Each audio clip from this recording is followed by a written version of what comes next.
Welcome to Earl Stewart on Cars.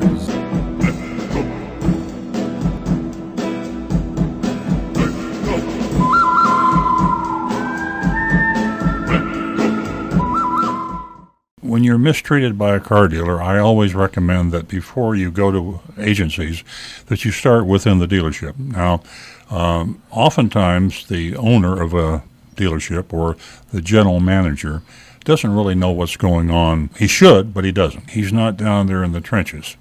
Bear in mind the typical car dealership, everybody's on commission. The salespeople, the service people, everybody gets paid on commission, meaning the more they charge you, the higher the profit they make, the more money they make. And so there's an incentive to try to take advantage of people if you don't have the right moral fiber. So it's a dangerous ticking time bomb when you walk into a dealership. A lot of car dealers are not involved in their business, and even general managers are not as involved as they should be. But always try to contact that person. Sometimes it's not easy. So step one, when you're victimized by a car dealer, go to the top dog in the organization, whoever you can get that's of highest authority. Be careful, because titles don't mean much in a car dealership. In a car dealership, everybody's a manager. So if you say, I want to speak to the manager, you're liable to end up talking to a salesman. And he tells you he's a manager, he's not. Do a little research. You should be able to go to the dealer's website, go to the chicken on the top of the pecking order, and hopefully he's an owner. Owners really have a vested interest. Their name oftentimes is on the dealership, and they really care in most cases. So if you get hold of an owner, you can often get results. Now, if that doesn't work, your next step is the manufacturer. If you go to a Honda dealership and you get victimized, go to the 800 number for Honda, call Honda at their headquarters, and they have a customer service division, and they take the complaints. What you accomplish there, by the way, is that the complaint will get through to the dealer.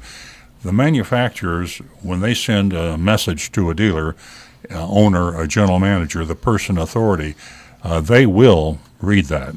The manufacturers have a lot of influence over dealers, such as being able to not renew their franchise to do business. So when they get a message from the manufacturer, they will read it. So now you've gotten through to the owner or the general manager, the decision maker, and you have expressed your concern, complaint, and hopefully the details of that complaint too. Now, if you strike out on those two things, the third, and perhaps the most teeth, is the Department of Motor Vehicles. The Department of Motor Vehicles is a regulatory agency, and they're more effective than a lot of regulatory agencies. They're more effective, for example, than the Attorney General's office as far as car dealers is concerned. The Department of Motor Vehicles decides if a dealer is in business or out of business. They have the authority to fine a dealer large sums of money. They have the authority to take away the dealer's license to sell cars or suspend the license to sell cars. They have enormous influence. When a dealer gets a call from the Department of Motor Vehicles, it puts the fear of God into his heart. He is terrified if he gets a call from the Department of Motor Vehicles.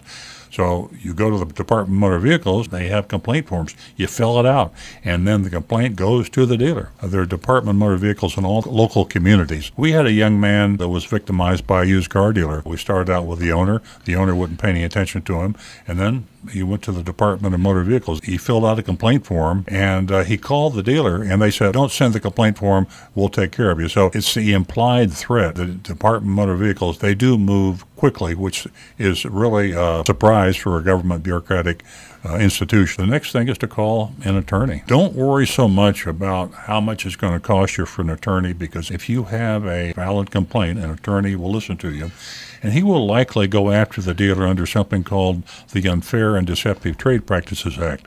Now, that is an act that is a very important law in Florida, because it awards the reimbursement of the legal fees to you and your attorney if you prevail in court. So what that means is you might have a claim that's only $1,000 or $2,000, but if you litigate that and you win, the attorney could end up with $100,000 in attorney's fees and costs. That's how much the car dealer would have to pay. So that's a terrifying thought to a car dealer, to think that, you know, if I settle this claim for $2,000, I'm off the hook. If I don't settle the claim and I lose in court, it's going to cost me $102,000. That gets a dealer's attention. So Usually, if that attorney will accept your case, he'll take it on contingency, meaning he only gets paid if he recovers for you, but he gets far more than that in attorney's fees from the defendant, because the defendant, that dealer that you sued, has to pay your attorney's fees. That's a unique law. It's not true in every state. We have it in Florida, and it's something to remember. The Unfair and Deceptive Trade Practices Act doesn't apply just to car dealers. It applies to any kind of unfair and deceptive trade practice in a retail business. But those are your steps that you go through. You start out with the man in authority at the dealership. Then you go to the manufacturer.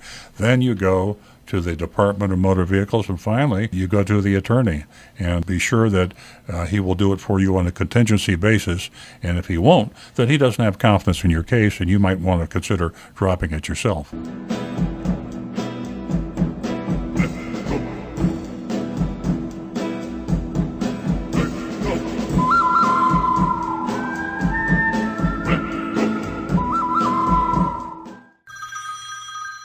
Earl Stewart.